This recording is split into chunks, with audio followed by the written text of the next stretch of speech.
Gravity and Outriders looking like prime culling material, I'm sure that game's looking around very nervously right now. Funnily enough, I consider giving Outriders another chance every time I'm reminded it exists, which admittedly isn't often. But now that I'm thinking about it again, I can only ask, why bother? It's like getting invested in a Netflix series. It'll just get cancelled by a corporation that gives not one single solitary shit about its audience. So why should I fucking care? In fact, the Netflix of gaming might be a perfect name for Square fucking Nicks. They just need the open and blatant support of transphobic rhetoric. There's time. Launch is only the beginning of this adventure. Marvel's Avengers delivered the narrative over multiple years, with exciting new content released at a regular basis. So yeah, back to Marvel's Avengers. It was a game Crystal Dynamics promised to support for 10 years. And I guess that's at least factually accurate, if we're being totally honest. Unlike the other services Square suckered paying customers into before pulling the plug, Avengers did actually last for years. Not much longer than that, but still, it actually was supported for more than one full year, making it less flagrantly dishonest than most mainstream games with overly promised long-term commitments. Fucking technical. Marvel's stupid Avengers that suck and are shit was announced to a lukewarm reception. Fans were mostly thrown off by the art style that could neither commit to being distinct from the Marvel Cinematic Universe nor completely emulate it. As a result, the vaguely movie-adjacent characters looked off-model, cheap imitations of the MCU versions. The common joke among fans was that these particular Avengers were the stunt doubles. It didn't help that the game overall was so drab, mostly grey and brown colours with dreary city environments or barren open spaces, rendered with unremarkable graphical quality. Oh, and Spider-Man was a PlayStation exclusive because that was shitty of them, but considering it took months and months for him to ever actually appear, maybe it wasn't so bad a transgression. Befitting the overall cynicism of the production, Square Enix proudly beamed the game would feature no loot boxes and expected a hero multiple, as if not doing something predatory and evil was worthy of special praise, as if a standing ovation is warranted for the bare fucking minimum. We won't have random loot boxes or pay-to-win scenarios.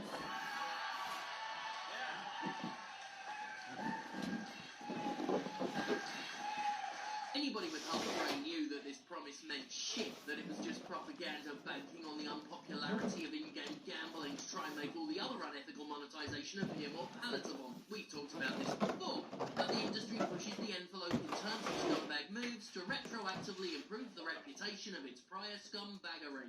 In this case, throwing loot boxes onto the bus to justify microtransactions.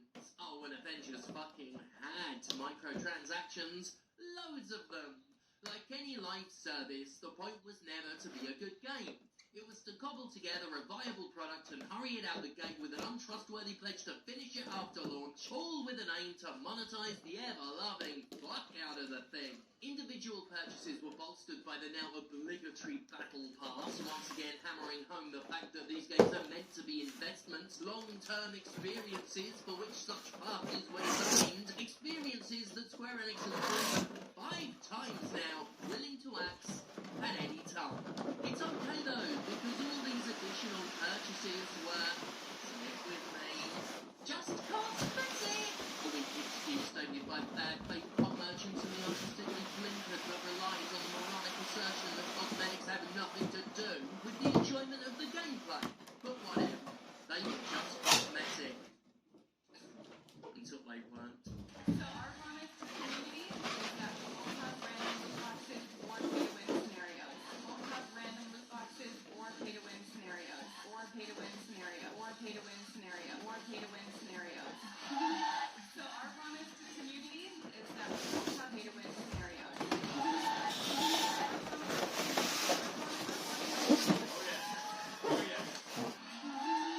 Our promise to the community is that we won't have random loot boxes or pay-to-win scenarios. Our promise to the community. A horrific evil. Every new superhero and every new region will be delivered at no additional cost. And we're excited to be partnering with PlayStation to bring some awesome surprises surprise is every new superhero will be delivered at no additional cost. A horrific evil. Narrative over multiple years. So our promise to community. Pay-to-win scenarios.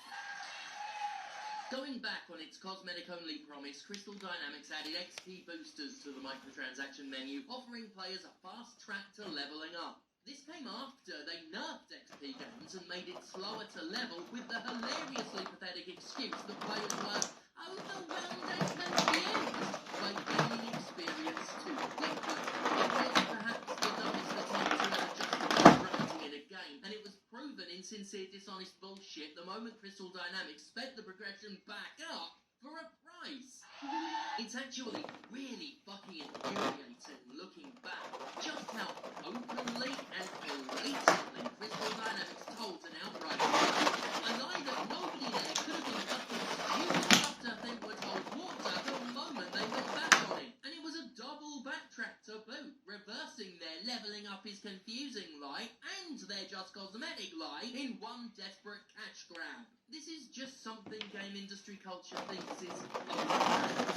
They literally think telling obvious lies that they themselves intend to expose is okay. And it comes to them more naturally than taking a hot, soft dump. I tell you what, if you ever start dating someone who says they work in video games PR, the sheer delight with which they lie should put anyone on edge.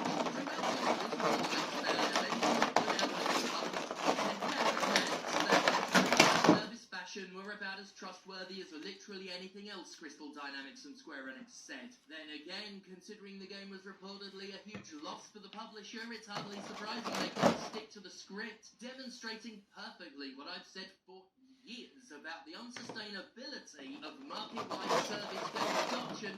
Square Enix admitted to 11 billion yen in losses and stated its big HD game releases would have been profitable had Avengers not been such a failure. I think it's pretty hilarious that this otherwise profitable sector, including real full-fledged single-player games like FF7 Remake, got fucked over by the projected cash cow, the gravy train ticket, the thing that was supposed to generate infinite recurrent revenue, just like that Ubisoft charts. It's almost as if the market for single-player never died, like publishers eagerly claimed. That an industry full of service games would blitz through a player base that couldn't devote time and money to all of them, and that these things have been demonstrated time and fucking time again. But these imbecilic cunts won't listen. Just listen. Please, if not to me, then at least to both the recent and distant history of your own fucking industry. Can these executive dipshits just display a shred of pattern recognition once in their unhelpful lives? God damn! Jesus Christ. Other than own up to its own gold-rushing mistakes, Square Enix threw Crystal Dynamics onto the bus in a bid to save face, while confessing to the disappointing performance. Professional cum-puddle Yosuke Matsuda said the studio was the wrong fit for Avengers, as if any studio would have been right enough to stop the publisher severely misjudging the climate, market, and audience, would save those fuck faces from themselves. It was a disaster because it wasn't what people wanted. Plain and simple.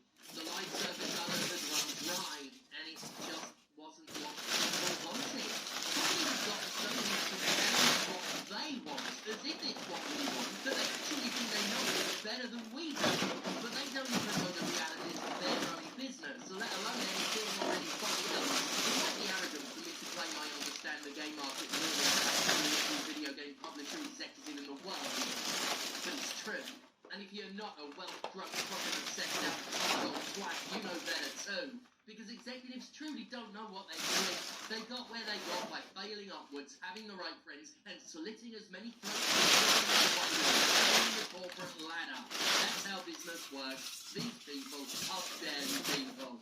And Square Enix is barely credible. It's not fake. It's incredible that they continue stumbling around in the world without one iota of embarrassment to show for itself.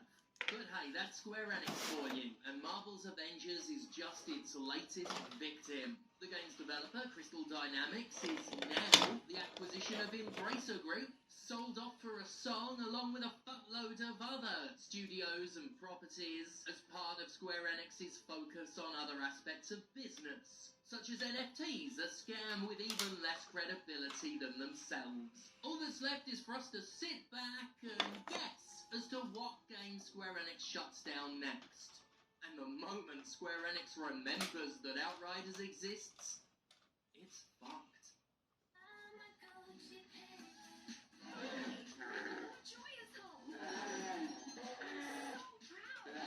Aw, there's so much we can do together. Just one click and the fun begins.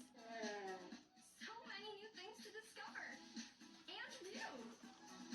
Time for bed. We circle back round now to what's been a theme for Square Enix in this short 2023. So far, I'm not implying that the year is only 4 weeks long. I'm just saying we've only experienced it for a short amount of time. It is the full 12 months, doesn't it? What was I saying? Yes. We're circling back round to what we've been saying about Square Enix on all these previous positions with regards to player investment, player trust, all of these service games, all of these microtransaction propped, ongoing experiences. They all trade on trust and the expectation that your investment in terms of finances and time will pay off in the form of a perpetuated adventure, experience, journey, campaign, waste of your fucking time. Which brings to mind what I said in a previous video and flash back to in that video to emphasise a point, and we're going to flash back to it again. Cue the flashback with, once again, Justin, without the wobbly thing people do to jump at the flashbacks, because I find them cringy. The question becomes, why in the blue fuck-damned hell should anybody ever trust a Square Enix live service or freemium game again? Across all these games, Square Enix may have burned millions of people by now, plus the 12 people who played Babylon's Fall. Why on earth should anybody give a single solitary cent to this company's in-game economies in future, knowing they could be vaporised at a moment's notice and their purchases rendered effectively useless? That still holds true. Don't trust them. Like, I know that for a lot of you, people wonder why I've not brought it up before. It's just because I don't fucking care. But for a lot of you, you have that trust with Final Fantasy XIV. But the moment that stops being a cash cow, Square Enix will gut it. Because Square Enix doesn't care. It doesn't care about the art of the product because it only sees the product part. It doesn't care about media. It doesn't care about your investment, your enjoyment. Don't trust them. Whatever new game they try and shit out, whatever gravy train they try and chase next, don't trust them. They haven't earned it. They've got as much credibility as Netflix now, as I said. Now, who knows exactly what's going on through Square Enix's silly little head? Maybe, as some have guessed, suggested, maybe they are gearing themselves up for a sale. I have a feeling that with Microsoft making so many acquisitions, and all the acquisitions we've seen in other industries, like with Disney chomping everything up, I feel like a lot of third-party publishers are greasily eyeing up the chance to